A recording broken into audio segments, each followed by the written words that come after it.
दो बैलों की कथा। झूरी किसान के दो बैलों के नाम थे हीरा और मोती। दोनों डील में ऊंचे, देखने में सुंदर काठी के और काम में दक्ष थे। बहुत दिनों से एक साथ काम करते करते रहते रहते दोनों में भाईचारा हो गया था। दोनों एक दूसरे को चाटकर और सूंघकर अपना प्रेम प्रकट करते। कभी कभी दोनों सींग भी मिला लिया करते थे, विग्रह के नाते नहीं, केवल विनोद के भाव से, आत्मीयता के भाव से। एक बार झूरी ने अपने दोनों बैलों की जोड़ी को पत्नी के आग्रह पर ससुराल कार्यवश भेज दिया, लेकिन बैलों को इस बात का जरा सा भी एहसास नहीं था कि उन्हें क्यों भेजा जा रहा है। उन्होंने समझा कि उन्हें मालिक ने बेच दिया है, इसलिए रास्ते में जाते समय उन्होंने झूरी के साले गया को पूरे रास्ते खूब झकाया। संध्या होने तक दोनों बैल अपने नए स्थान पर पहुंच गए। दिन भर चलने के कारण भूखे भी थे, इसलिए जब उन्हें नांद में लगाया गया तो बड़ी तेजी से खाने को उत्सुक हुए, लेकिन एक ने भी उसमें मुंह नहीं डाला। दिल भारी हो रहा था, क्योंकि आज तक जिसे उन्होंने घर समझा वह आज उनसे छूट गया था। यहाँ उनके लिए सब कुछ नया था। दोनों ने बिना कुछ खाए पिए ही एक दूसरे को कनखियों से देखा और अपनी मूक भाषा में सलाह की। जब रात में गांव में सब लोग सो गए तो दोनों ने जोर मारकर पगहे तोड़ डाले और घर की तरफ सटपट चल पड़े। प्रातःकाल जब झूरी सोकर उठा तो अपने दोनों बैलों हीरा और मोती को दरवाजे पर देखकर स्नेह से गदगद हो उठा। दोनों बैलों की गर्दन में आधा आधा गराव लटक रहा था। घुटने तक पांव कीचड़ से भरे थे। साथ ही दोनों की आंखों में विद्रोहमय स्नेह झलक रहा था। झूरी ने दोनों बैलों को इस अवस्था में देखकर खुशी से दौड़कर उन्हें गले लगा लिया और उन्हें बार बार चूमने लगा। यह दृश्य बड़ा ही मनोहर था, लेकिन झूरी की स्त्री ने बैलों को द्वार पर देखा तो जलबुन उठी। बोली, कैसे नमक हराम बैल हैं कि एक दिन वहां काम न किया, भाग खड़े हुए। परंतु झूरी अपने बैलों पर यह आरोप न सुन सका और बोला, नमक हराम क्यों है?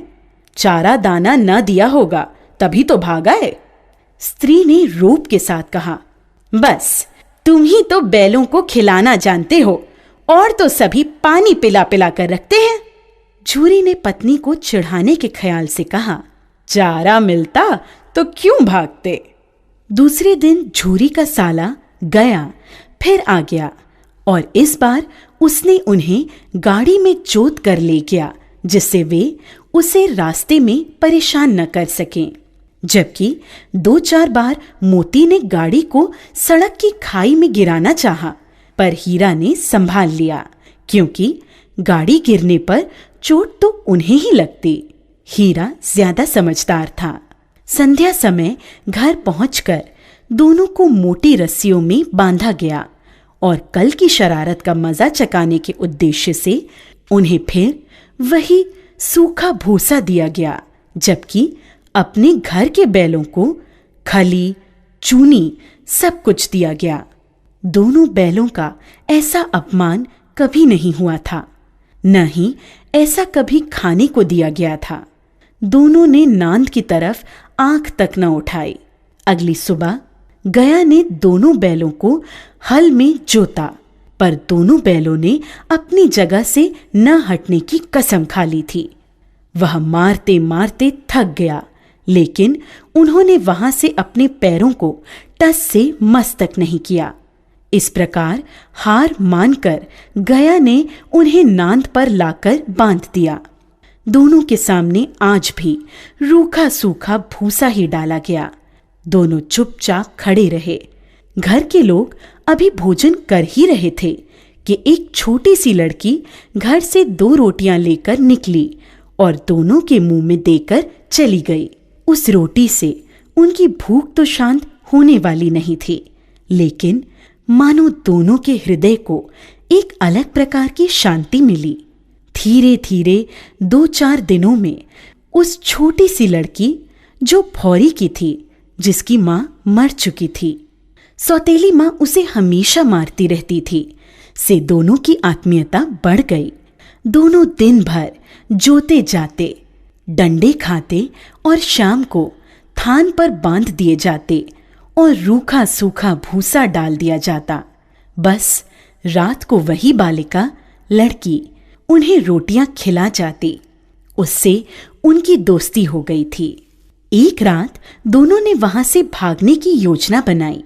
रात को जब लड़की रोटियां खिलाकर चली गई तो दोनों रस्सियां चबाने लगे, पर रस्सी मोटी होने के कारण मुंह में न आती थी। बेचारे बार बार जोर लगाकर रह जाते थे। तभी उन्होंने देखा कि घर का दरवाजा खुला और वह लड़की उनके सामने आ खड़ी हुई। दोनों सिर झुकाकर उसके हाथ को चाटने लगे। उसने दोनों के माथे पर हाथ फेरा और बोली, खोल देती हूँ तुम दोनों को, चुपके से भाग जाओ, नहीं तो यहाँ के लोग तुमसे काम करवा करवा कर मार डालेंगे। उसने दोनों के गराव खोल दिए और भागने का इशारा किया, पर दोनों चुपचाप खड़े अभी सोच रहे थे कि हमारे भागने पर इस बच्ची पर आफत न आ जाए। तभी वह चिल्ला पड़ी, दोनों फूफा वाले बैल भागे जा रहे हैं। ओ दादा, दोनों बैल भागे जा रहे हैं, जल्दी पकड़ो। यह सुनते ही दोनों वहां से भाग निकले। गया घबराकर घर से बाहर आया और भागते हुए बैलों का पीछा करने लगा। दोनों बैलों ने भागने के चक्कर में इतना भी ध्यान नहीं रखा कि वे रास्ता भूल गए थे और भूख से व्याकुल हो रहे थे। अभी उन्होंने आजादी की सांस भी पूरी तरह नहीं ली थी कि देखा, अरे यह क्या, कोई सांड दौड़ता चला आ रहा है। सांड भी हाथी की भांति विशालकाय था। उससे भागना भी कायरता ही थी। सो दोनों ने उससे सामना करना ही उचित समझा। ज्यों ही सांड हीरा पर झपटा, मोती ने पीछे से उसे दौड़ाया। सांड जब उसकी तरफ मुड़ा तो हीरा ने उसे रगेदा। इस प्रकार सांड ने झल्लाकर हीरा का अंत करने की सोची। तभी मोती ने बगल से आकर सांड की पेट में सींग भोंक दी। अचानक हमले से घबराकर सांड घायल होकर गिर पड़ा। तब दोनों मित्र विजय के नशे में उसे छोड़कर झूमते हुए आगे निकल गए। दोनों को लड़ने के कारण भूख लग रही थी। तभी उन्हें मटर का खेत सामने दिखा। मोती उसमें घुस गया। हीरा मना करता रहा, लेकिन उसने एक न सुनी। उन्होंने अभी 2-4 ग्रास खाए थे। तभी 2 आदमी लाठियां लिए दौड़ पड़े। दोनों मित्र दलदल में फंसने के कारण भाग न सके। उन आदमियों ने उन्हें पकड़कर काजी हाउस में बंद करवा दिया। जब वे काजी हाउस के अंदर पहुंचे तो देखा कि वहां कई भैंसें थीं, कई बकरियां, कई घोड़े, कई गधे, पर किसी के सामने चारा न था। सब जमीन पर मुर्दों की तरह पड़े थे। कई तो इतने कमजोर हो गए थे कि खड़े भी नहीं हो सकते थे। सारा दिन दोनों इस आस में टकटकी लगाए देखते रहे कि कोई चारा लेकर आएगा, लेकिन जब कोई नहीं आया तो हीरा के दिल में विद्रोह की ज्वाला दहक उठी। मोती से बोला, अब तो नहीं रहा जाता मोती, चलो यहां से भागने का कोई उपाय निकाला जाए। बाड़े की दीवार कच्ची थी। हीरा मजबूत तो था ही, रात का वक्त था। उसने अपने नुकीले सींग दीवार में गड़ा दिए और जोर का धक्का मारा तो मिट्टी का एक चिप्पड़ निकल आया। फिर तो उसका साहस बढ़ा और उसने दौड़ दौड़कर दीवार पर चोटें की। उसका साहस देखकर मोती ने भी उसी जगह सींग मारना प्रारंभ किया। काफी मेहनत के बाद आधी दीवार गिर गई। दीवार का गिरना था कि अधमरे से पड़े हुए सभी जानवरों में भी जान आ गई। सबसे पहले 3 घोड़ियां सरपट भागीं, फिर बकरियां निकलीं, उसके बाद भैंसें भी खिसक गईं, पर गधे अभी ज्यों के त्यों खड़े थे। मोती ने उन्हें भी सींगों से मार मार कर बाड़े से बाहर निकाल दिया और अपने मित्र हीरा के पास बैठ गया, क्योंकि हीरा मोटी रस्सी से बंधा होने के कारण भाग नहीं सकता था, इसलिए मोती भी नहीं भागा। अगले दिन बाड़े की हालत देखकर वहां के चौकीदारों ने गुस्से में आकर हीरा और मोती की जमकर पिटाई की। अब उन्हें खाने को भी कुछ नहीं दिया जाने लगा। कुछ दिन इसी तरह बिताने पर एक दिन नीलामी हुई और उसमें एक व्यापारी ने दोनों बैलों को खरीद लिया। दोनों मित्र उस व्यापारी के साथ चल दिए। चलते चलते सहसा दोनों को ऐसा मालूम हुआ कि यह परिचित राह है। हाँ, इसी रास्ते से गया उन्हें ले गया था। वही खेत, वही बाग और वही गांव मिलने लगे। प्रति क्षण उनकी चाल तेज होने लगी। सारी थकान, सारी दुर्बलता गायब हो गई। उन्हें लगा कि यहां से अब उनका घर भी पास ही है, सो उन्होंने थोड़ी और फुर्ती दिखाते हुए घर के रास्ते की तरफ भागना शुरू किया और जब तक अपने घर के थान पर नहीं पहुंच गए, रुके नहीं। व्यापारी भी उनके पीछे पीछे भागता आ रहा था।